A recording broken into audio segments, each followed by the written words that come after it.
बच्चों अपन chapter number 6 पढ़ रहे हैं वंशागति का आणविक आधार। उस वंशागति के आणविक आधार में अपने 4-5 वीडियो पहले अपलोड कर दिए हैं। वंशागति का आणविक आधार, वंशागति का आणविक आधार, ठीक है। अपन इसमें जो टॉपिक आज नया टॉपिक स्टार्ट करेंगे उसका नाम है डीएनए अनुवांशिक पदार्थ होता है, उसको आपको क्या करना है, सिद्ध करना है। डीएनए अनुवांशिक पदार्थ होता है, ये अपन आज सिद्ध कर देंगे। डीएनए अनुवांशिक पदार्थ होता है, ये अपने को क्या करना है, सिद्ध करना है, ठीक है। तो अपने को जैसे ही पूछा गया कि डीएनए अनुवांशिक पदार्थ होता है, सिद्ध करो, तो अपन क्या करेंगे, अपन एक प्रयोग बताएंगे, ठीक है। तो अपन एक प्रयोग बताएंगे, उस प्रयोग के बारे में आपको एक्सप्लेन करना है। तो इसके लिए अपने को सबसे पहले तो क्या है, 2-3 परिभाषाएं याद करनी है। एक परिभाषा जो सबसे इंपॉर्टेंट है वो है जीवाणुभोजी।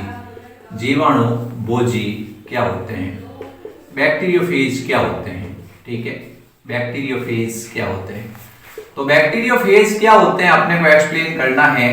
तो आपने जैसे ही पूछा जीवाणुभोजी क्या होते हैं, तो आपको बताना है वे विषाणु जो जीवाणु को संक्रमित करते हैं, वे विषाणु जो जीवाणु को संक्रमित करते हैं, वे विषाणु जो जीवाणु को संक्रमित करते हैं, उन्हें क्या कहते हैं, जीवाणुभोजी के नाम से जानते हैं।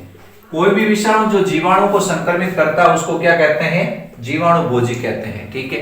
तो एक्चुअल में जीवाणुभोजी क्या है, जीवाणुभोजी जीवाणु है या विषाणु है, ठीक है। आपके परीक्षा में सवाल आ गया जीवाणुभोजी क्या है, जीवाणु होता है, विषाणु होता है, तो आपको उत्तर होगा वायरस। क्या होता है, वायरस, ठीक है। वे विषाणु जो जीवाणु को संक्रमित करते हैं उन्हें कहते हैं जीवाणुभोजी। समझ गए बात को। अब अपन जानते हैं ये जीवाणुभोजी हैं, इसका एक सिर होता है और इसके अंदर क्या होता है, एक इसके अंदर ये इस तरह की संरचना होती है, कॉलर, और फिर उसके बाद इसमें होती है पूंछ, ठीक है। तो अपन इसमें संरचना देखते हैं। तो संरचना में क्या होता है, इसके 3 भाग होते हैं। सबसे पहला भाग होता है सिर, दूसरा भाग होता है जिसको कहते हैं कॉलर, और तीसरा भाग होता है जिसको कहते हैं पुच्छ, ठीक है। मेन इसके 3 भाग होते हैं। सिर के अंदर क्या होता है, इसके अंदर डीएनए होता है 50 से 52 किलो बेस का। तो इसके अंदर डीएनए पाया जाता है 50 से 52 किलो बेस तक का, ठीक है। तो अपने को ध्यान रखना है कि जीवाणुभोजी है, उसके सिर के अंदर अनुवांशिक पदार्थ पाया जाता है जिसको अपन कहते हैं डीएनए, ठीक है। तो सिर के अंदर अनुवांशिक पदार्थ होता है डीएनए, इसको कहा जाता है कोर। क्या कहा जाता है, कोर, ठीक है। इसमें अनुवांशिक पदार्थ पाया जाता है इसके बीचों बीच में, और इसके चारों तरफ प्रोटीन का आवरण होता है, जीवाणु के चारों तरफ, उसको कहते हैं कैप्सिड। क्या कहते हैं, कैप्सिड। तो आपने जैसे सिर देखा, सिर के अंदर आपको 2 संरचनाएं दिखाई दी। सिर के अंदर आपको एक तो प्रोटीन का आवरण दिखाई दिया है, ये प्रोटीन का आवरण है। ये प्रोटीन का आवरण क्या है, कैप्सिड है, ठीक है। और फिर उसके बाद इसके बीचों बीच में डीएनए है। डीएनए एक्चुअल में इसका सेंट्रल भाग है, इसलिए इसको कहा जाता है कोर। ये 50 से 52 किलो बेस तक का डीएनए इसमें ज्यादातर आ सकता है, उससे ज्यादा इसमें डीएनए नहीं आता है, ठीक है। अब ये जीवाणुभोजी की संरचना है। तो जीवाणुभोजी की कभी भी आपको संरचना पूछ ले तो थोड़ी बहुत आपको संरचना आनी चाहिए। ये जीवाणुभोजी है, इसमें एक तो सिर होता है, एक कॉलर होता है और एक पूंछ होती है। अब क्या करता है ये जीवाणुभोजी है, ये क्या करता है, ये किसी जीवाणु के संपर्क में आता है। जैसे ये जीवाणु के संपर्क में आया तो अपने ये जो पुच्छ तंतु हैं, जो ये टेल फिलामेंट है, इनकी सहायता से ये क्या होता है, ये इनसे जीवाणु से जुड़ जाता है। फिर इसके बाद इससे लाइसोजाइम एंजाइम निकलता है। ये लाइसोजाइम एंजाइम क्या करता है, इसमें छेद कर देता है। इसमें क्या कर देगा, छेद कर देगा। और फिर उसके बाद ये क्या होगा, इसके अंदर जो अनुवांशिक पदार्थ है, वो अनुवांशिक पदार्थ किस में प्रवेश कर जाएगा, ये अनुवांशिक पदार्थ इसके अंदर प्रवेश कर जाएगा। तो आपने क्या देखा, इसका जो सिर है, क्या है, इसका सिर है। इस सिर के अंदर क्या होता है, जो अनुवांशिक पदार्थ है, सिर के अंदर जो अनुवांशिक पदार्थ है वो किस में प्रवेश कर जाता है, जीवाणु में प्रवेश कर जाता है। जीवाणु के अंदर प्रवेश कर गया। ये जीवाणु का खुद का अनुवांशिक पदार्थ है, ये जीवाणु का खुद का अनुवांशिक पदार्थ है। ये किसका अनुवांशिक पदार्थ है, जीवाणुभोजी का। ये जीवाणुभोजी का अनुवांशिक पदार्थ इसमें घुस गया। फिर ये जीवाणु भोजी का अनुवांशिक पदार्थ जीवाणु के अनुवांशिक पदार्थ के साथ मिश्रित हो जाएगा। ये क्या है, जीवाणु है, और ये क्या है, जीवाणु भोजी का अनुवांशिक पदार्थ है, और ये किसका अनुवांशिक पदार्थ है, ये जीवाणु का अनुवांशिक पदार्थ है। उसके साथ ये क्या होगा, ये मिक्स हो जाएगा, ये इसके साथ क्या होगा, मिक्स हो जाएगा इस तरह से। और मिक्स होने के पश्चात क्या होगा, ये जीवाणु है, ये क्या करेगा, जीवाणु बहुत सारे अपने अनुवांशिक पदार्थ की प्रतिकृति करेगा, उसके साथ में ये इसकी भी प्रतिकृति हो जाएगी, तो बहुत सारा ये डीएनए बन जाएगा। ये बहुत सारा इस तरह से आपने देखा डीएनए बन गया, ये इस तरह से बहुत सारा डीएनए बन गया। लेकिन इस डीएनए के साथ में आपने क्या देखा, इस डीएनए के साथ आपने देखा कि जीवाणु और इन दोनों का डीएनए है, जीवाणु भोजी का। फिर उसके बाद ये कोशिका भित्ति है, ये गलती है, और गलने के पश्चात ये इस तरह से ये अनुवांशिक पदार्थ मुक्त होते हैं और इनके चारों तरफ प्रोटीन का आवरण बन जाता है। इनके चारों तरफ प्रोटीन का आवरण बन जाता है। इनके चारों तरफ किसका आवरण बन गया, प्रोटीन का आवरण बन गया। तो इस क्रिया को अपन कह रहे हैं कि इस तरह से ये जीवाणु भोजी इसने जन्म किया है, और बहुत सारे क्या हैं, बहुत सारे आपको बताना है नए जीवाणु भोजी बने। इसको कहा जाता है लयन चक्र। लयन चक्र, लयन चक्र द्वारा बहुत सारे नए जीवाणु भोजी बने। कितना जीवाणु भोजी था, एक, कितने बन गए, 4। ये मैंने 4 बनाए हैं, ऐसे लाखों की संख्या, करोड़ों की संख्या में बनते हैं। तो इसका काम करने का तरीका क्या है, सबसे पहले आप बताओगे जीवाणु भोजी हैं वे विषाणु जो जीवाणु को संक्रमित करते हैं, वे विषाणु जो जीवाणु को संक्रमित करते हैं उन्हें कहते हैं जीवाणु भोजी। फिर आपको याद रखना है कि जीवाणु भोजी हैं वो जीवाणु होते हैं या विषाणु होते हैं, परीक्षा में सवाल आता है, तो आपका उत्तर होगा विषाणु, वायरस। फिर अगला सवाल आता है जीवाणु भोजी में अनुवांशिक पदार्थ क्या है, डीएनए होता है या आरएनए, तो आपका उत्तर होगा डीएनए होता है। ठीक है, अब अगला सवाल है कि जीवाणु भोजी के सिर के अंदर क्या क्या होता है। जीवाणु भोजी के सिर के बीचों बीच में डीएनए होता है, और इसके चारों तरफ एक आवरण होता है जो प्रोटीन का बना होता है, जिसको कहते हैं कैप्सिड, और इसके बीच में डीएनए को अपन कहते हैं कोर। ये जो जीवाणु भोजी हैं, इस जीवाणु भोजी के अंदर एक तो सिर है, एक पूंछ है, और बीच में ये कॉलर है। ठीक है, 3 भाग है। अब ये जो पुच्छ तंतु होते हैं, इनकी सहायता से जीवाणु क्या करता है, जीवाणु भोजी जीवाणु से जुड़ जाता है, यानी इसकी कोशिका भित्ति के अंदर इसके ये पुच्छ तंतु घुस जाते हैं। फिर लाइसोजाइम एंजाइम निकलता है। ये लाइसोजाइम एंजाइम क्या करता है, जीवाणु की कोशिका भित्ति में छिद्र कर देता है, जीवाणु की कोशिका भित्ति में छिद्र कर देता है। जीवाणु की कोशिका भित्ति में छिद्र होने के पश्चात ये जो जीवाणु है, इस जीवाणु के अंदर जीवाणु भोजी का अनुवांशिक पदार्थ प्रविष्ट हो जाता है, इस रास्ते से होता हुआ। फिर ये जो अनुवांशिक पदार्थ है जीवाणु भोजी का, ये इस जीवाणु के अनुवांशिक पदार्थ के साथ मिश्रित हो जाता है और इस पर नियंत्रण कर लेता है, और इस पर नियंत्रण करके बोलता है कि मेरी प्रतिकृति करो। तो कुछ ही समय बाद बहुत सारी प्रतिकृति तैयार होती हैं। ये प्रतिकृति सब किसकी हैं, ये सब प्रतिकृति हैं जीवाणु भोजी के डीएनए की। ये कहता है कि आप सब काम बंद करो और मेरी प्रतिकृति तैयार करो। तो कुछ ही समय के अंदर ऐसी बहुत सारी करोड़ों प्रतिकृति तैयार होती हैं। ये प्रतिकृति यानी फोटोकॉपी होती है डीएनए की। फिर उसके बाद लयन चक्र द्वारा क्या होता है, ये ऐसे गलता है, और गलते ही इसकी कोशिका भित्ति नष्ट होते ही ये जो डीएनए है इसके चारों तरफ प्रोटीन आवरण बनता है और ये नया जीवाणु भोजी तैयार हो जाता है। तो इस तरह से ये वायरस है, इस वायरस ने क्या किया, जीवाणु है उसको अपनी फैक्ट्री बना लिया और अपना उत्पादन कर लिया। ठीक है, ये अपने को ध्यान रखना है। तो अपन पढ़ रहे हैं डीएनए अनुवांशिक पदार्थ है उसको सिद्ध कर रहे हैं। ठीक है, डीएनए अनुवांशिक पदार्थ है उसको सिद्ध कर रहे हैं। तो ये बहुत अच्छा टॉपिक है, अपन सिद्ध कर देंगे आज के डीएनए ही एक पीढ़ी से दूसरी पीढ़ी में संचित होता है। अनुवांशिक पदार्थ मतलब अपन कह रहे हैं जो एक पीढ़ी से दूसरी पीढ़ी में संचरित हो। जो एक पीढ़ी से दूसरी पीढ़ी में संचरित हो, उसे कहते हैं अनुवांशिक पदार्थ। अब अपन क्या कर रहे हैं, अपन एक प्रयोग बता रहे हैं आपको, जो हर्शे और चेस ने किया था। एक वैज्ञानिक हर्शे और दूसरा था चेस। इन दो वैज्ञानिकों ने क्या किया था, प्रयोग किया था 1952 के अंदर, और सिद्ध कर दिया था कि डीएनए ही अनुवांशिक पदार्थ है। उन्होंने इसके लिए क्या है, जीवाणु भोजी का उपयोग किया था। उन्होंने इसके लिए किसका उपयोग किया था, जीवाणु भोजी का।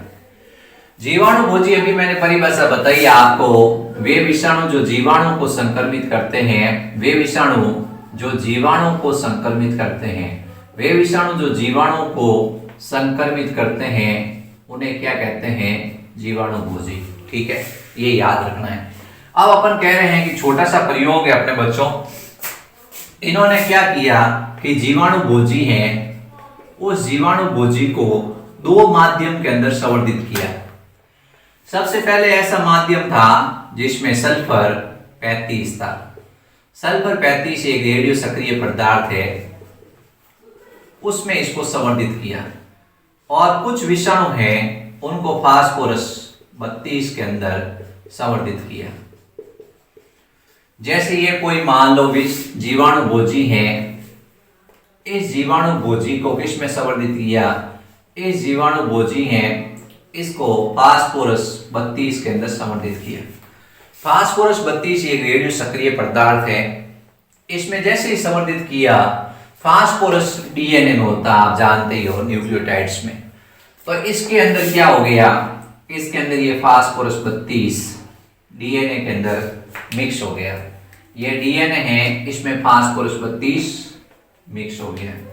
ये इस तरह से मिक्स हुआ, इस तरह से मिक्स हो गया, इस तरह से ये क्या हो गया, डीएनए के अंदर फास्फोरस 32 मिक्स हो गया। फास्फोरस 32 युक्त डीएनए। अब अपन ने क्या किया कि कुछ ऐसे विषाणु थे, इन विषाणुओं को क्या किया, इन जीवाणु भोजी को सल्फर 35 में संवर्धित किया। सल्फर 35 में, सल्फर 35 भी रेडियो सक्रिय पदार्थ है, उसमें संवर्धित किया। ये चीज एक बहुत अच्छी है कि सल्फर डीएनए में नहीं होता है, सल्फर प्रोटीन में होता है। किसमें होता है, सल्फर प्रोटीन में होता है। ये सल्फर प्रोटीन में मिक्स हो गया, ये सल्फर किस में मिक्स हो गया, ये प्रोटीन के अंदर मिक्स हो गया। ये सल्फर है, ये प्रोटीन के अंदर मिक्स हो गया, डीएनए के अंदर मिक्स नहीं हुआ। सल्फर चूंकि प्रोटीन में होता है, ये प्रोटीन है कैप्सिड में, उसमें ये जगह जगह सल्फर 35 मिक्स हो गया। ये सल्फर 35 प्रोटीन में मिक्स हो गया। प्रोटीन का आवरण है जिसको कह रहे हैं कैप्सिड, उसमें जाके ये मिक्स हो गया। ठीक है, तो इन्होंने क्या किया, इन्होंने ऐसे किया कि जीवाणु भोजी है, उस जीवाणु, कुछ जीवाणु भोजी यानी कुछ विषाणुओं को किस में संवर्धित किया, कुछ विषाणुओं को ऐसे माध्यम में संवर्धित किया जिसमें फास्फोरस 32 रेडियो सक्रिय पदार्थ था, और कुछ विषाणुओं को ऐसे माध्यम में संवर्धित किया जिसमें सल्फर 35 रेडियो सक्रिय पदार्थ था। एक चीज बच्चों आपको याद रखनी है, डीएनए में फास्फोरस होता है तो ये, और प्रोटीन में फास्फोरस नहीं होता है। तो फास्फोरस किस में मिक्स हो गया, 32, फास्फोरस 32 मिक्स उसके डीएनए में हो गया। वो डीएनए है वो चमकीला हो गया। डीएनए चमकीला क्यों हो गया, क्योंकि उसमें फास्फोरस रेडियो सक्रिय पदार्थ मिक्स हो गया। यहाँ सल्फर 35 है, वो प्रोटीन में होता है, डीएनए में नहीं होता है। प्रोटीन यहाँ चमकीला हो गया। प्रोटीन का आवरण क्या होता है, कैप्सिड होता है। ठीक है, अब इन्होंने क्या किया, इन्होंने ये जीवाणु लिए, ये जीवाणु है, उस जीवाणु का नाम है ई कोलाई। इस्चीरिया कोलाई जीवाणु है, उसको लिया। ये इस्चीरिया कोलाई जीवाणु है, उसको लिया। पहले क्या किया कि एक विषाणु था, उसका नाम था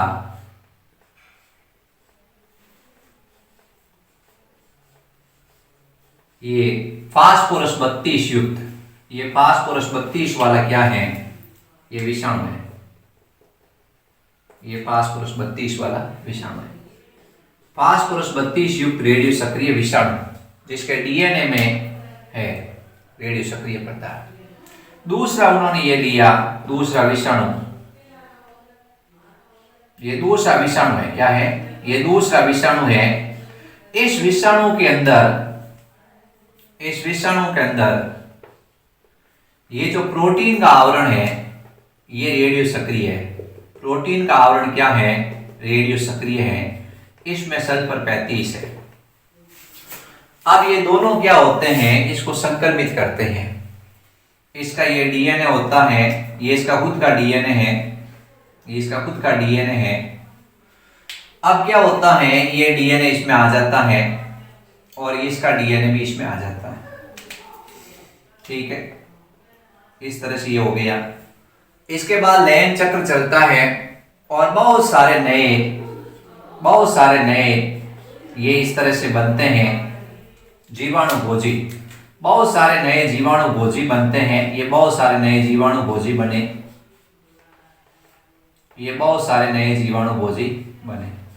इसमें भी बहुत सारे नए जीवाणु भोजी बने। ये जीवाणु भोजी बने लयन चक्र द्वारा। ठीक है, अब इसमें जब अध्ययन किया गया तो ये क्या है? इसमें जब अध्ययन किया गया तो इसमें रेडियो सक्रिय पदार्थ फास्फोरस 32 था। इसकी अगली पीढ़ी के अंदर रेडियो सक्रिय पदार्थ फास्फोरस 32 था। इसके अंदर अध्ययन किया गया तो इसमें रेडियो सक्रिय पदार्थ सल्फर 35 नहीं था। इसका मतलब प्रोटीन एक पीढ़ी से दूसरी पीढ़ी में नहीं गया, लेकिन डीएनए था वो एक पीढ़ी से दूसरी पीढ़ी के अंदर गया। इन सब के अंदर फास्फोरस 32 मौजूद था। इसका मतलब क्या है? इसका मतलब यह है कि डीएनए अनुवांशिक पदार्थ होता है और एक पीढ़ी से दूसरी पीढ़ी में जाता है, जबकि प्रोटीन अनुवांशिक पदार्थ नहीं होता है। ये एक पीढ़ी से दूसरी पीढ़ी में संचरित नहीं होता है। तो हर्शे और चेस नामक वैज्ञानिक ने जीवाणु भोजी का उपयोग किया और ये बताया कि एक पीढ़ी से दूसरी पीढ़ी में जा रहा है उस पदार्थ का नाम डीएनए है, ना कि प्रोटीन है। डीएनए इसमें गया और इसने इसके ऊपर नियंत्रण किया और लयन चक्र द्वारा बहुत सारे नए जीवाणु भोजी बने।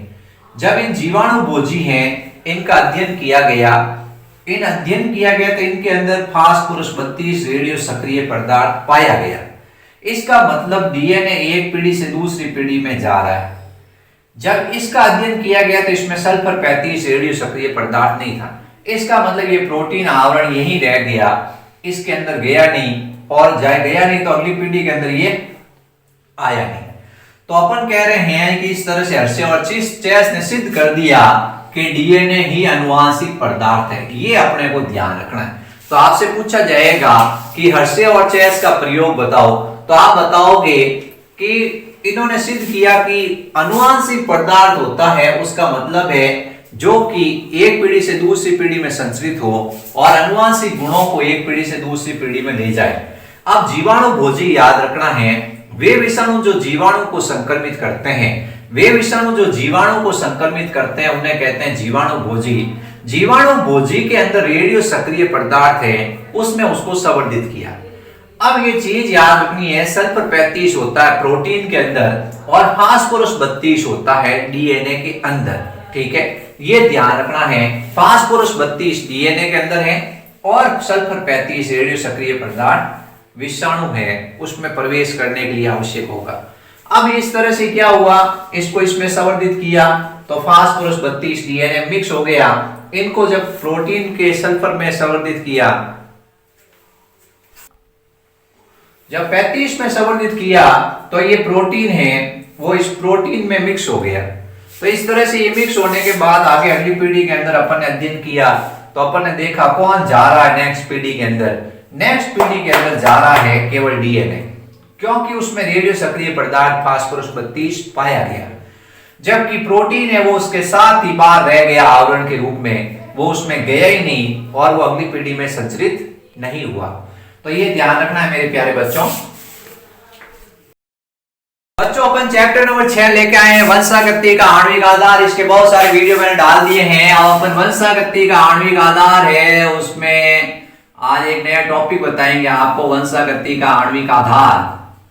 इसमें एक नया टॉपिक अपन लेके आए हैं जिसका नाम अपने हैं अनुवांशिक पदार्थ के गुण। टॉपिक का नाम है अनुवांशिक पदार्थ के गुण। जो अनुवांशिक पदार्थ है उसके गुण बताएंगे आपको, अनुवांशिक पदार्थ के गुण।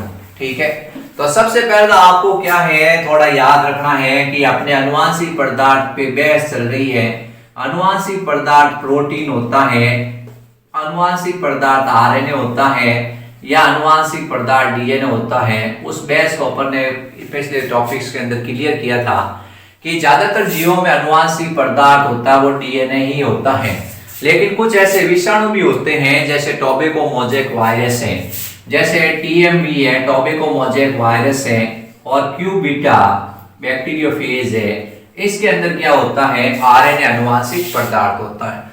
तो आपको ध्यान रखना है कि अनुवांशिक पदार्थ होता है उसके कुछ गुण बताते हैं, उन गुणों की जो पालना करेगा वो क्या होगा अनुवांशिक पदार्थ होगा। सबसे पहले अनुवांशिक पदार्थ में प्रतिकृति का गुण होता है, यानी ये अपनी फोटोकॉपी बना सकता है। अनुवांशिक पदार्थ में प्रतिकृति का गुण होता है, सबसे मेन पॉइंट है कि अनुवांशिक पदार्थ जैसे ये अनुवांशिक पदार्थ है, ये अनुवांशिक पदार्थ ये अपनी प्रतिकृति कर सकता है। ठीक है, ये अपनी प्रतिकृति कर सकता है, ये कुछ ही समय के अंदर अपनी संख्या बढ़ा सकता है। सबसे पहले अनुवांशिक पदार्थ में प्रतिकृति का गुण, तो प्रोटीन में प्रतिकृति का गुण नहीं होता है, प्रोटीन है उसकी संख्या नहीं बढ़ती है। ठीक है, आरएनए है उसमें प्रतिकृति का गुण होता है, वो अपनी प्रतिकृति कर सकता है। डीएनए है उसमें प्रतिकृति का गुण होता है, वो अपनी प्रतिकृति कर सकता है।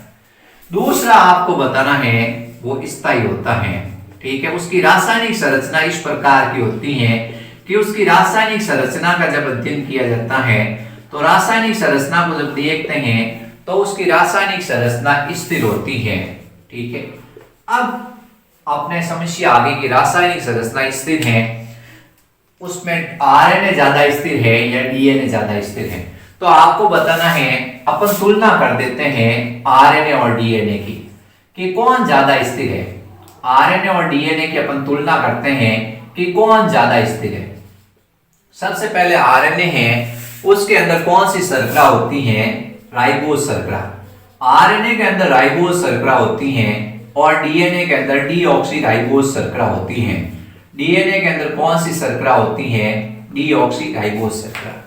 ये राइबोज शर्करा है, इसमें 5 कार्बन होते हैं, HOH HOH HOH HCH2OH, और इसमें ये इस तरह से होता है HOH HH HOH HCH2OH।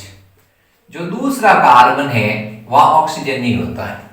DNA में जो डीऑक्सीराइबोज शर्करा उसमें, और इसमें आरएनए में राइबोज शर्करा में दूसरे कार्बन पर ऑक्सीजन पाया जाता है, यानी इसमें हाइड्रोक्सिल ग्रुप होता है। इसमें हाइड्रोक्सिल ग्रुप होता है। हाइड्रोक्सिल ग्रुप के कारण ये क्या होता है ये आपको बताना है, अधिक सक्रिय होता है और किसी भी पदार्थ के साथ क्रिया कर लेता है, तो इसलिए अस्थायी होता है। कैसा होता है आरएनए अस्थायी अणु है, ये इसमें हाइड्रोक्सिल ग्रुप है, हाइड्रोक्सिल समूह के कारण इसकी स्थिरता कम हो जाती है, जबकि इसमें हाइड्रोजन समूह है ये इसको स्थिरता प्रदान करता है। ठीक है, इसके अलावा अपन देखते हैं तो आरएनए में क्या होता है कि आरएनए के अंदर जो पिरिमिडीन है वो पिरिमिडीन होता है साइटोसिन और यूरेसिल। डीएनए में जो पिरिमिडीन है वो है साइटोसिन और थाइमिन। थाइमिन क्या होता है अपेक्षाकृत ज्यादा स्थिर होता है। थाइमिन अपेक्षाकृत ज्यादा स्थिर होता है और यूरेसिल है वो कम स्थिर होता है। यूरेसिल में एक मैथिल समूह पाया जाता है, या अपन कहते हैं यूरेसिल ज्यादा सक्रिय है। ठीक है, ज्यादा सक्रिय होने के कारण ये इसको क्या करता है स्थायित्व तो प्रदान नहीं करता है। तो आरएनए और डीएनए में ज्यादा स्थायी कौन है डीएनए।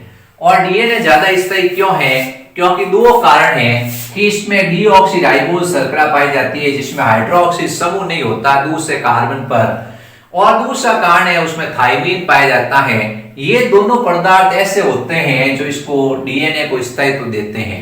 फिर उसके बाद तीसरी विशेषता ये है कि इसमें उत्परिवर्तन धीमे होने चाहिए। इसमें उत्परिवर्तन कैसे होने चाहिए? धीमे होने चाहिए, यानी कि अनुवांशिक पदार्थ ऐसा होना चाहिए जिसमें उत्परिवर्तन काफी धीमे हो, उत्परिवर्तन काफी धीमे हो तथा जो विकास के लिए उत्तरदायी हो, तथा विकास के लिए उत्तरदायी होंगे, धीमे उत्परिवर्तन हो और विकास के लिए उत्तरदायी हो। तो आरएनए में उत्परिवर्तन तीव्र गति से होते हैं। आरएनए है वो अपना जो नाइट्रोजन क्षारकों का क्रम है उसको परिवर्तित कर देता है, जबकि डीएनए होता है वो स्थायी होता है। आपने देखा कि एस जीवाणु को जब गर्म किया गया, एस जीवाणु को जब गर्म किया गया तो इसके अंदर पदार्थ मर्त हो गए, लेकिन इसका डीएनए कैसा था? स्थायी था। कैसा था? डीएनए स्थायी था। डीएनए जब गर्म होता है तो इसके कुंडल खुल जाते हैं और ये एक रज्जुकी होता है, लेकिन जैसे ही वापस निम्न ताप होता है तो ये अपने क्या होते हैं, ये रज्जु वापस हाइड्रोजन बंध बना लेते हैं और एक दूसरे से जुड़ जाते हैं। जबकि आरएनए एक ऐसा विषाणु, आरएनए जिसके अंदर पाया जाता है उसका स्थायित्व तो थोड़ा कम होता है, वो अपना क्या करता है, सीक्वेंस बदलता रहता है। अब आप देख लो कि जो कोरोना वायरस है, उस कोरोना वायरस के अंदर अनुवांशिक पदार्थ आरएनए है और ये अपना क्या हो रहा है, रूप बदल रहा है, बार बार ये म्यूटेंट कर रहा है, यानी कभी ये ओमिक्रॉन के रूप में आ रहा है, कभी डेल्टा वायरस के रूप में आ रहा है, तो इसका आकार बदल रहा है। तो इसका कारण क्या है? इसमें अनुवांशिक पदार्थ आरएनए है। जिसके अंदर अनुवांशिक पदार्थ आरएनए होगा उसमें उत्परिवर्तन तीव्र होंगे और वो अपना तुरंत आकार बदल लेगा, तो एक नई जाति बन जाएगी उसमें विकास नहीं होगा, यानी नए लक्षणों का समावेश नहीं होगा। तो अनुवांशिक पदार्थ का सबसे पहला गुण होता है कि उसमें प्रतिकृति का गुण होता है, यानी उसमें प्रतिकृति होनी चाहिए। अब समस्या आई कि ये तीनों कह रहे हैं कि हम अनुवांशिक पदार्थ है, प्रोटीन है उसमें प्रतिकृति का गुण नहीं है, प्रोटीन है उसमें प्रतिकृति का गुण नहीं है, तो अनुवांशिक पदार्थ से हट गया। अब पीछे आरएनए और डीएनए बचा, दोनों कह रहे हैं कि हम प्रतिकृति कर सकते हैं। आरएनए कह रहा है मैं प्रतिकृति कर सकता हूं, डीएनए कह रहा है मैं प्रतिकृति कर सकता हूं, तो अपन कहते हैं भाई तुम दोनों अनुवांशिक पदार्थ हो। तो कुछ ऐसे विषाणु होते हैं, tobacco, mosaic virus, Q beta bacteriophage, जब इनका अध्ययन किया गया तो इसमें आरएनए अनुवांशिक पदार्थ था। लेकिन कुछ विषाणु इसके स्थान पर कुछ जीवाणु भोजी होते हैं, कुछ अन्य जीवाणु और पादप होते हैं, जंतु होते हैं, उसमें अनुवांशिक पदार्थ एक्चुअल में डीएनए होता है। अब ये पहला गुण है वो इन दोनों में मिल रहा है, लेकिन नेक्स्ट गुण जो अनुवांशिक पदार्थ का है वो है कि वो स्थायी होना चाहिए और उसकी रासायनिक संरचना स्थिर होनी चाहिए। अब स्थायी कौन है? आरएनए और डीएनए दोनों की तुलना की, डीएनए ज्यादा स्थायी निकला। अब उसका कारण पूछा जाता है कि डीएनए ज्यादा स्थायी क्यों है, तो आपको बताना है इसमें डीऑक्सीराइबोज शर्करा है और आरएनए में राइबोज शर्करा है। दूसरा कारण है डीएनए में थाइमीन है और आरएनए में यूरेसिल। यूरेसिल ज्यादा सक्रिय होता है और आसानी से क्या होता है, विघटित होता है, और थाइमीन स्थायित्व प्रदान करता है। इसके अलावा जो तीसरा है, इन्होंने कहा कि उसमें उत्परिवर्तन धीमे होने चाहिए और जो विकास के लिए आवश्यक हो। इसमें उत्परिवर्तन इतने तीव्र होते हैं कि इसमें क्या होती है, नई जाति बन जाती है, नया रूप बन जाता है। आरएनए है उसमें उत्परिवर्तन इतने तीव्र होते हैं कि उसमें नए रूप बन जाते हैं। लेकिन जैसे डीएनए है, डीएनए को अगर गर्म भी किया जाएगा तो इसके दोनों ये रज्जु एक दूसरे से अलग हो जाएंगे, लेकिन जैसे निम्न तापमान मिलेगा तो ये वापस एक दूसरे से क्या हो जाएंगे, जुड़कर नया डीएनए बनाएंगे। तो ये इसको स्थायित्व प्रदान कर रहा है।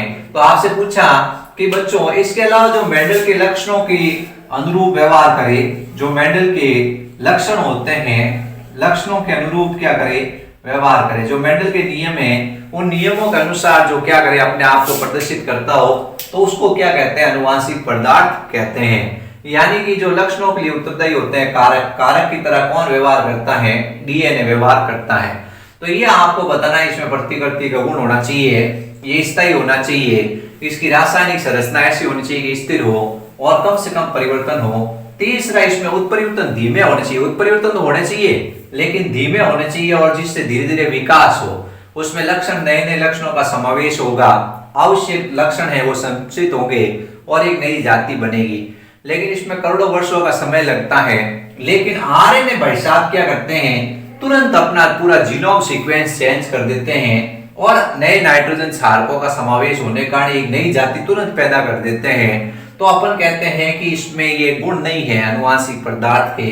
वैसे पहले आरएनए आया था पहले कौन आया था, पहले आनुवांशिक पदार्थ के रूप में आरएनए आया था। ये बात आपको ये गांठ मान लेनी है। पूछा जाता है कि जब विकास हुआ, जब धरती पर जीवों का उद्भव हुआ, तो सबसे पहले आनुवांशिक पदार्थ की तरह व्यवहार कौन करता था, आरएनए। फिर आरएनए के अंदर कुछ परिवर्तन हुए और उसी से क्या बना है, डीएनए बना है। और डीएनए है वो स्थिर हो गया। कैसा हो गया, स्थिर हो गया। ये अपने को ध्यान रखना है। तो आरएनए अब आनुवांशिक दूत की तरह काम करता है। आरएनए के पास सूचनाएं होती हैं और आरएनए का निर्माण डीएनए से होता है। ये अब नया कंसेप्ट ध्यान रखना है आपको।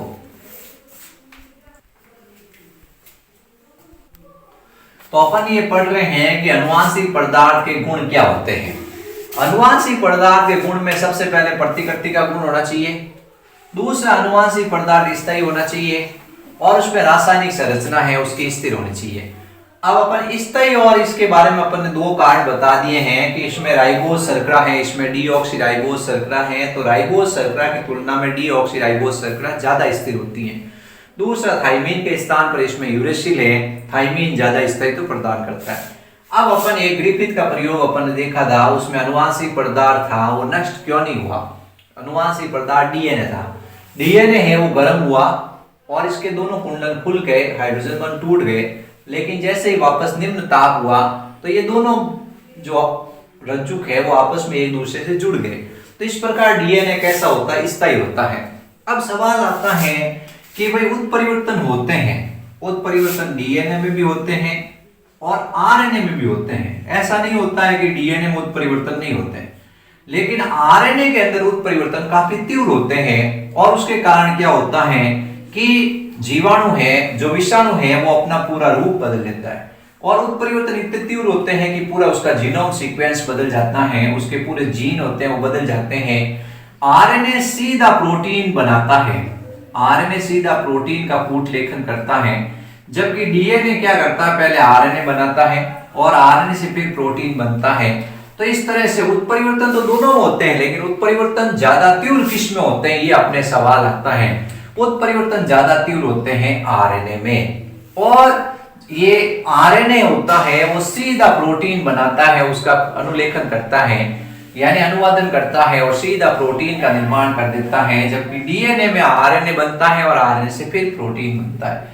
तो आपसे ये तीसरा पॉइंट है, इस पे थोड़ा अपन चर्चा कर लेते हैं कि भाई आपसे सवाल पूछा कि दोनों आनुवांशिक पदार्थ हैं, जैसे ये विषाणु है tobacco mosaic virus, Q beta bacteriophage, इन दोनों में आनुवांशिक पदार्थ आरएनए है और बाकी जीवों के अंदर आनुवांशिक पदार्थ डीएनए है। क्या उत्परिवर्तन डीएनए में होते हैं? कि हाँ उत्परिवर्तन डीएनए में होते हैं। क्या उत्परिवर्तन आरएनए में होते हैं? कि हाँ आरएनए डीएनए दोनों उत्परिवर्तन, लेकिन उत्परिवर्तन ज्यादा तीव्र किस में होते हैं? आरएनए में ज्यादा तीव्र होते हैं। ज्यादा तीव्र होंगे तो वो जीव को क्या करेंगे, अस्थिर करेंगे, उस जाति में पूरे नए गुण लाने की संभावना ज्यादा होगी। इसलिए अपन कह रहे हैं कि जिसमें आरएनए आनुवांशिक पदार्थ होता है वो अपना रूप जल्दी बदलता है, और डीएनए जिसमें आनुवांशिक पदार्थ है उसमें धीरे धीरे नए आनुवांशिक गुणों का संचय होता है और उसमें विकास में समय लगता है। ये अपने को ध्यान रखना है। ये वंशागति का आणविक आधार अपने चैप्टर नंबर 6 चल रहा है, इसमें आनुवांशिक पदार्थ के गुण है वो अपन पढ़ रहे हैं। अब अपन इसमें एक नया, इसी के अंदर एक टॉपिक पढ़ेंगे, डीएनए और आरएनए में 4 अंतर जो परीक्षा में आते हैं। न्यूक्लिक अम्ल 2 तरह के होते हैं बच्चों। एक का नाम होता है जिसको अपन कहते हैं डीएनए और दूसरा होता है आरएनए। इन दोनों में 4 अंतर हर क्लास के अंदर पूछे जाते हैं।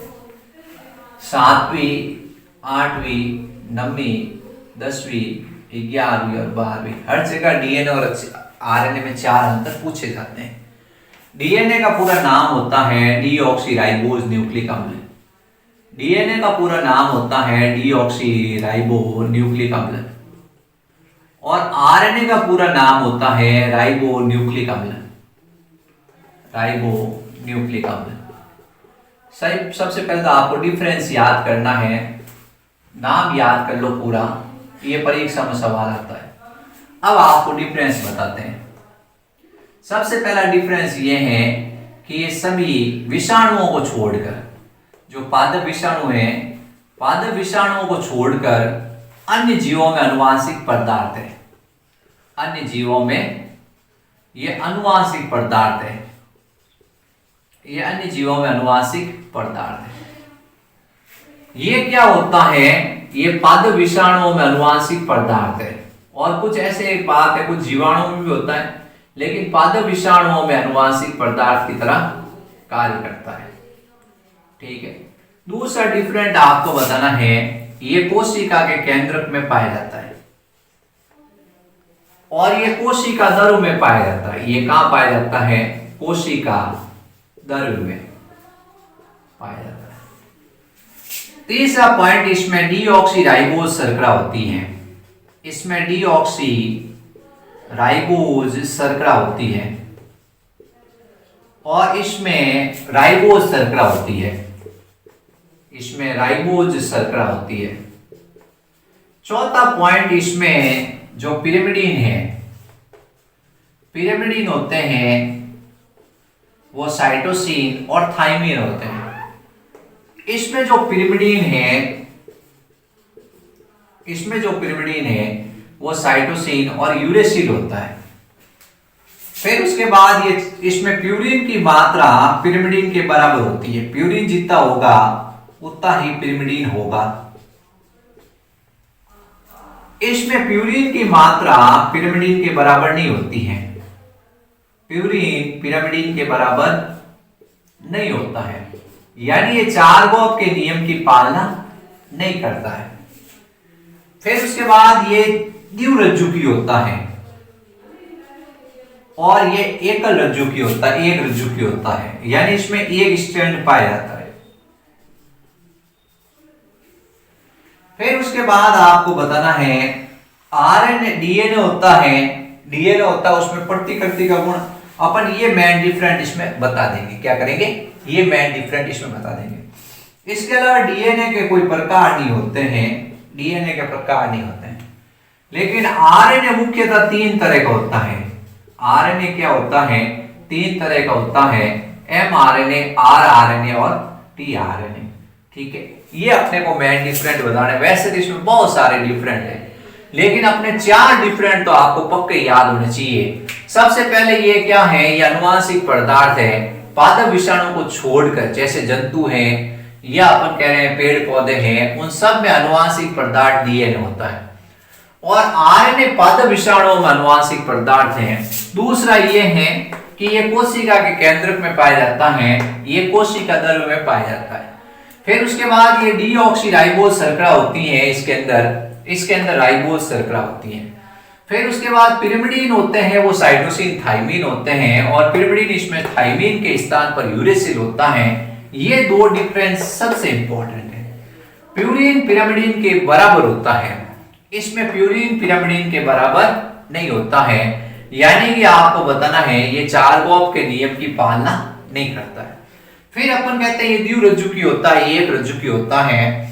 इसमें डीएनए से क्या होता है, कोई प्रकार नहीं होते हैं, और इसमें आरएनए के कई प्रकार होते हैं। ठीक है बच्चों, ये अपने ध्यान रखना। हेलो बच्चों, अपन चैप्टर नंबर 6 पढ़ रहे हैं, वंशागति आणविक आधार। उसमें अपन एक नया टॉपिक लेके आए हैं, आरएनए संसार। आरएनए संसार, ठीक है। आरएनए संसार में अपने को क्या बताना है, ये बताना है कि आरएनए सबसे पहला अणु है जो अनुवांशिक पदार्थ की तरह काम करता है और इस पृथ्वी पर आया है, और उसके बाद ही क्या है, डीएनए बना है। ठीक है, अब अपने को सबसे पहले आरएनए संसार में आरएनए का पूरा नाम बताना है, राइबोन्यूक्लिक अम्ल। राइबोन्यूक्लिक अम्ल क्या है, आरएनए का पूरा नाम है। कई जगह राइबोज भी लिखा होता है, इतनी कंफ्यूजन वाली बात नहीं करनी है। तो आरएनए का पूरा नाम राइबोज न्यूक्लिक अम्ल या राइबोन्यूक्लिक अम्ल है। इसके अंदर जो शर्करा होती है उस शर्करा का नाम होता है राइबोज शर्करा। इसमें जो शर्करा होती है उसका नाम होता है राइबोज शर्करा।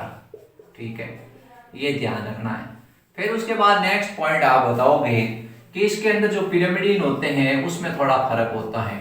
पिरामिडीन इसमें डीएनए के स्थान पर क्या होता है, इसमें साइटोसिन और यूरेसिल होता है। ठीक है, ये अपने को ध्यान रखना है। अब इसके बाद आप बताओगे ये पादप विषाणु है, उसके अंदर अनुवांशिक पदार्थ की तरह कार्य करता है। पादप विषाणुओं के अंदर ये अनुवांशिक पदार्थ की तरह कार्य करता है। ठीक है, पादप विषाणुओं में अनुवांशिक पदार्थ की तरह कार्य करता है। कुछ पादप विषाणुओं में एक रज्जुकी होता है, कुछ पादप विषाणुओं में एक रज्जुकी होता है, जैसे टोबैको मोज़ेक वायरस, इसके अंदर ये एक रज्जुकी होता है। लेकिन कुछ पादप विषाणु होते हैं उसके अंदर ये द्विरज्जुकी भी होता है, ये द्विरज्जुकी भी पाया जाता है। ये द्विरज्जुकी होता है जैसे रियो वायरस के अंदर, और वाउंड ट्यूमर वायरस है, इनके अंदर ये क्या होता है, द्विरज्जुकी होता है। तो ये आरएनए है वो एक रज्जुकी किसमें होता है, एक रज्जुकी आपको बताना है। कुछ विषाणुओं में होता है जैसे टोबैको मोज़ेक वायरस में, इसमें आरएनए एक रज्जुकी है। लेकिन जैसे रियो वायरस है उसमें ये आरएनए द्विरज्जुकी है। और वाउंड ट्यूमर वायरस है उसके अंदर ये क्या होता है, रियो वायरस और वाउंड ट्यूमर के अंदर, रियो वायरस और वाउंड ट्यूमर वायरस के अंदर, वाउंड ट्यूमर वायरस के अंदर ये द्विरज्जुकी होता है। ये अपने को ध्यान रखना है। आरएनए को दो भागों के अंदर बांटा गया है, एक होता है अनुवांशिक आरएनए और एक होता है अनानुवांशिक आरएनए। आरएनए दो प्रकार का होता है, अनुवांशिक आरएनए और अनानुवांशिक आरएनए। जिन जीवों में डीएनए का अभाव होता है, जिन जीवों में डीएनए का अभाव होता है, जिस ऐसा कोई जीव है जिसमें डीएनए का अभाव है उसमें, तो जीवों में अनुवांशिक पदार्थ होता है वो डीएनए पाया जाता है। लेकिन डीएनए नहीं है तब आरएनए क्या करेगा, अनुवांशिक पदार्थ की तरह व्यवहार करेगा। तब आरएनए किसकी तरह काम करेगा, अनुवांशिक पदार्थ की तरह कार्य करेगा। अब अनानुवांशिक आरएनए का मतलब होता है ये 5 प्रकार का होगा। ठीक है, यानी अनुवांशिक पदार्थ के अलावा आरएनए 5 प्रकार का होता है। सबसे पहले है एमआरएनए यानी संदेश वाहक आरएनए, सबसे पहला प्रकार है एमआरएनए, मैसेंजर आरएनए यानी संदेश वाहक आरएनए। सबसे पहला आरएनए है संदेश वाहक आरएनए। दूसरा आरएनए होता है टीआरएनए, दूसरा आरएनए है जिसको कहते हैं ट्रांसफर आरएनए। ट्रांसफर को अपन कहते हैं स्थानांतरण आरएनए। दूसरा आरएनए होता है स्थानांतरण आरएनए। तीसरा आरएनए होता है आरआरएनए यानी राइबोसोमल आरएनए, राइबोसोमल आरएनए। ठीक है, चौथा आरएनए होता है जिसको कहते हैं एचएनआरएनए। एचएनआरएनए का पूरा नाम आपको इधर लिख देते हैं, एचएनआरएनए। एच का मतलब है हेट्रोजीनस, हेटेरोजीनस, और एन का मतलब है न्यूक्लियस। हेट्रोजीनस न्यूक्लियर, न्यूक्लियस या न्यूक्लियर आरएनए है। ठीक है, heterogeneous nuclear RNA, heterogeneous nuclear RNA. Heterogeneous मतलब है विसमांगी केंद्रकीय आरएनए। और पांचवा आरएनए होता है एसएनआरएनए, एसएनआरएनए स्मॉल न्यूक्लियर आरएनए। ठीक है, छोटा विसमांगी केंद्रकीय आरएनए है। ठीक है, ये 5 प्रकार के आरएनए हैं।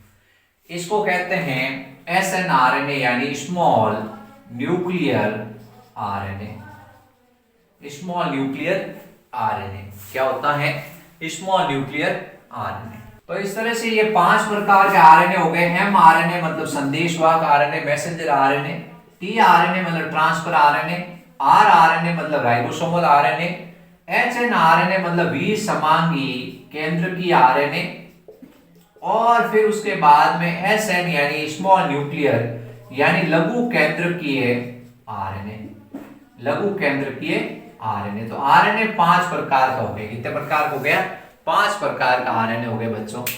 अब अपन इन 5 प्रकार की अपन आरएनए की तुलना करेंगे और इनके बारे में आपको बताएंगे।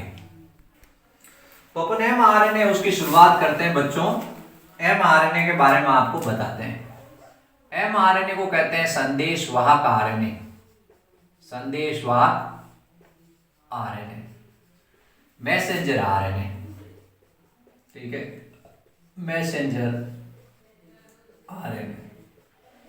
ये कहां बनता है? ये कोशिका दरों में पाया जाता है। इसका निर्माण तो होता है केंद्रक में, इसका निर्माण होता है केंद्रक में। ये डीएनए है, उसकी सारी सूचनाओं को, डीएनए की सारी सूचनाएं होती हैं, उन सारी सूचनाओं को लेकर कोशिका दरों में आता है, कोशिका दरों में आता है, यानी इसके पास सारी इंफॉर्मेशन होती है।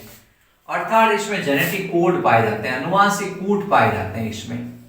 इसमें अनुवांशिक कूट यानी जेनेटिक कोड पाए जाते हैं, इसमें सारी सूचनाएं पाई जाती हैं, ठीक है।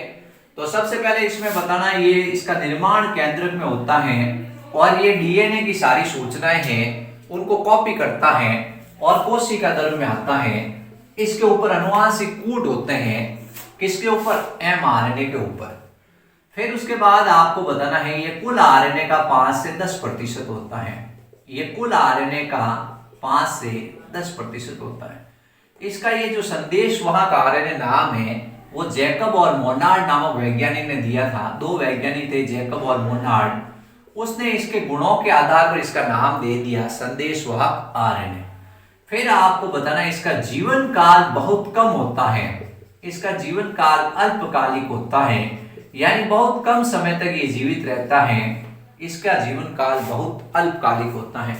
जैसे इस चिड़िया कोले जीवाणु के अंदर, इस चिड़िया कोले जीवाणु के अंदर इसका जीवन काल बहुत कम होता है, यानी लगभग 2 मिनट ही होता है, इतना कम, ठीक है। ये जैसे कोशिका है, इस कोशिका के केंद्रक में अंदर ये डीएनए है, इस डीएनए का क्या होगा? अनुलेखन होगा और इससे mRNA बनेगा। इससे क्या बनेगा? mRNA बनेगा। mRNA कोशिका दरों में आएगा, mRNA का आएगा, कोशिका दरों में आएगा। इसका निर्माण डीएनए से होता है और ये कोशिका दरों के अंदर आता है, ठीक है। mRNA कोशिका दरों में आता है और आगे क्या है? प्रोटीन का निर्माण करता है, ठीक है। ये प्रोटीन का क्या करता है? निर्माण करता है।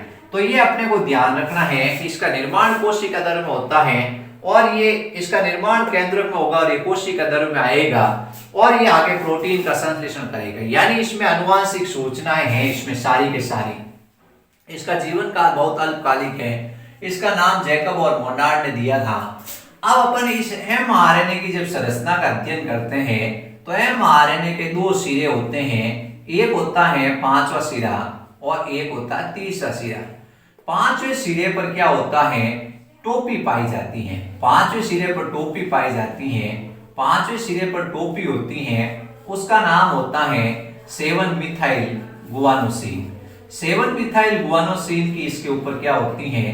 टोपी पाई जाती है, ठीक है। और इसकी जो पूंछ होती है वो पॉली ए होती है, यानी पॉली ए का मतलब इसमें 200 से 250 ए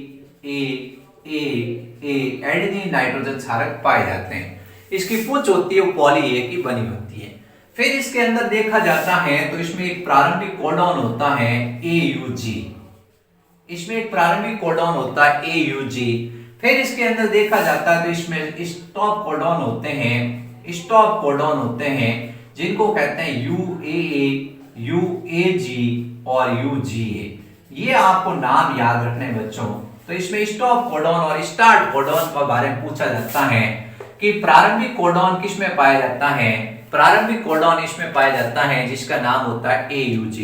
और जब अंतिम कोडॉन होते हैं जिनको कहते हैं स्टॉप सिग्नल, स्टॉप सिग्नल होते हैं UA, UAG और UGA। तो इस तरह से आपको ध्यान रखना है। ये सवाल आता है कि इसकी टोपी किसकी बनी होती है? 7 मिथाइल गुआनोसिन की बनी होती है। इसकी टोपी बनी होती है 7 मिथाइल गुआनोसिन की। ये अपने को सबसे पहले याद रखना है। फिर उसके बाद अपन कहते हैं इसके पीछे क्या होता है? अनट्रांसलेटेड लीडर होता है, उसके बारे में आपको नहीं बताना है। इसके आगे क्या होता है? AUG प्रारंभिक कोडॉन पाया जाता है। यहां से क्या होगा? पॉलीन्यूक्लियोटाइड का निर्माण होना स्टार्ट होगा। और इसमें स्टॉप सिग्नल के नाम बताने हैं। कि समापन कोडॉन क्या होते हैं, UAA, UAG और UGA, ये आपको गांठ बांध लेने हैं। ये सवाल आता है कि समापन कोडॉन कौन से होते हैं, निरर्थक कोडॉन कौन से होते हैं, नॉनसेंस कोडॉन कौन से होते हैं, UAA, UGA और UAG। ये ऐसे कोडॉन अनुवांशिक कूट है जिसमें कोई सूचना नहीं होती है किसी अमीनो अम्ल के लिए। फिर इसमें क्या होता है, दो भाग होते हैं, एक होता है एक्सॉन, एक होता है इंट्रॉन। इसमें दो भाग होते हैं, एक का नाम होता है एक्सॉन और एक का नाम होता है इंट्रॉन। ठीक है, अब एक्सॉन भाग है वो एक्चुअल में क्या है और इंट्रॉन भाग क्या है, तो एक्सॉन भाग और इंट्रॉन भाग आपको बताते हैं क्या होते हैं। एक्सॉन भाग है उसमें आनुवंशिक सूचनाएं होती हैं और इंट्रॉन भाग ऐसे होते हैं जिसमें किसी प्रकार की सूचना नहीं होती है। जिसमें सूचना नहीं होगी उसको कहेंगे इंट्रॉन। इंटरवेल मतलब बीच में कोई गैप होता है।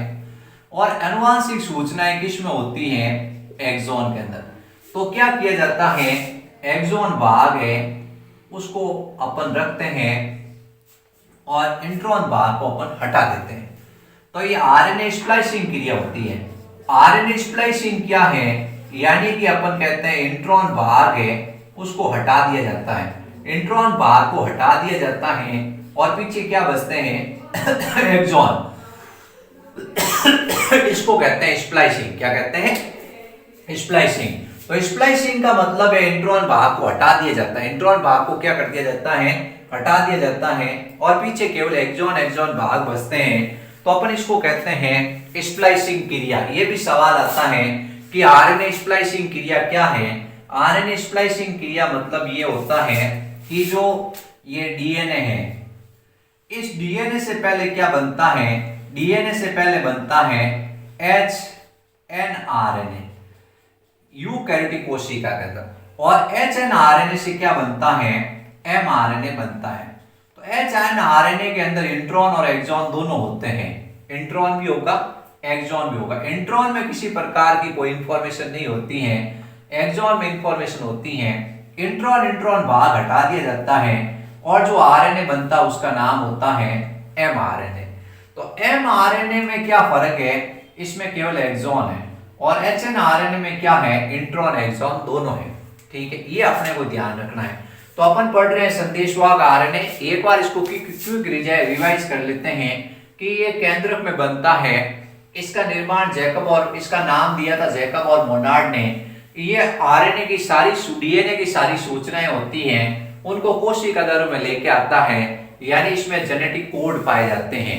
इसके अंदर एमिनो अम्ल को कोडित करने वाले अनुवांशिक कूट होते हैं। जो एमिनो अम्ल का जो सीक्वेंस है, एमिनो अम्ल के अनुक्रम का निर्धारण करने वाले, एमिनो अम्ल के अनुक्रम का निर्धारण करने वाले, एमिनो अम्ल के अनुक्रम का निर्धारण करने वाले इसमें अनुवांशिक कूट पाए जाते हैं। ठीक है, फिर उसके बाद ये कुल आरएनए का 5 से 10% होता है। इसका जीवन काल बहुत अल्पकालिक होता है, कुछ समय तक ये जीवित रहता है। अब जब इसको देखा जाता है तो इसमें कुछ संरचनाएं आपको दिखेगी एमआरएनए में। एमआरएनए में सबसे पहले तो 5वां किनारा है। 5वें किनारे को टोपी कहते हैं और 30वें किनारे को पूंछ कहते हैं।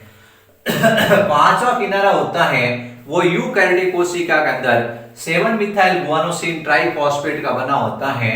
7 मिथाइल गुआनोसिन ट्राइफॉस्फेट का बना होता है। ये क्या है, टोपी है जो 7 मिथाइल गुआनोसिन ट्राइफॉस्फेट की बनी होती है। फिर इसके बाद अनट्रांसलेटेड लीडर होता है दूसरा भाग। ये अनट्रांसलेटेड लीडर भाग है जिसमें कोई किसी प्रकार की सूचना नहीं है। फिर प्रारंभिक कोडॉन होता है AUG। फिर उसके बाद इसमें एक्सॉन और इंट्रॉन अल्टरनेटिव होते हैं अगर यूकैरियोटिक है तो। और अब अपन कह रहे हैं कि इसमें एक्सॉन एक्सॉन भाग होते हैं वो बचते हैं, इंट्रॉन भाग हट जाता है। इसको अपन कहते हैं स्प्लाइसिंग क्रिया। क्या कहते हैं, स्प्लाइसिंग क्रिया। फिर उसके बाद इसमें स्टॉप कोडॉन होते हैं। प्रारंभिक कोडॉन का नाम याद रखना है AUG। ठीक है, ये क्या करता है, ये अनुवांशिक कूट की तरह काम करता है। और फिर उसके बाद स्टॉप कोडॉन होते हैं UAA, UAG और UGA। फिर उसके बाद इसमें अनट्रांसलेटेड लीडर होता है और फिर उसके बाद इसमें पॉली ए होता है। ये पॉली ए की संख्या लगभग आपको बताना है 200 से 250 होते हैं, ये लगातार इसमें पाए जाते हैं। इस तरह से एमआरएनए कंप्लीट हो गया। तो अपन एमआरएनए पढ़ रहे हैं, एमआरएनए के बारे में। एमआरएनए में सबसे पहले ये क्या है, ये इसकी संरचना पढ़ रहे हैं। तो सबसे पहला भाग है जिसका नाम होता है कैप, टोपी। ये इसका 5वां किनारा है और ये इसका 30वां किनारा, 30 किनारे पर होती है पूंछ। ठीक है, ये ध्यान रखना है। अब जो 5वां किनारा है उस पे टोपी का नाम याद रखना है 7 methyl guanosine triphosphate. 7 methyl guanosine triphosphate. ये इस पे क्या है, ये इस पे सबसे पहले आपको बताना है सिर। फिर उसके बाद अनट्रांसलेटेड लीडर को अपन जाने दो।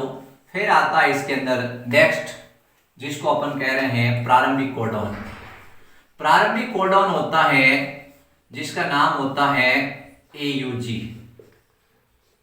ठीक है, फिर इसके बाद इसके अंदर जो भाग है उसको अपन कह रहे हैं एक्सॉन भाग। फिर इसके बाद आता है समापन कोडॉन।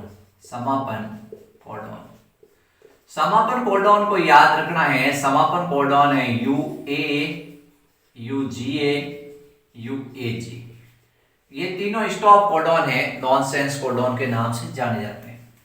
अब क्या होता है कि यूकैरियोटिक कोशिका के अंदर, यूकैरियोटिक कोशिका के अंदर और प्रोकैरियोटिक कोशिका में कुछ फर्क होता है। प्रोकैरियोटिक कोशिका मतलब होता है, अपन कह रहे हैं कि जैसे जीवाणु कोशिका है या साइनोबैक्टीरिया है या माइकोप्लाज्म है, ये प्रोकैरियोटिक कोशिका है। और यूकैरियोटिक कोशिका का मतलब है पादप कोशिका है। यूकैरियोटिक मतलब सासीम केंद्रीय है और ये आसीम केंद्रीय है। इन दोनों में फर्क होता है।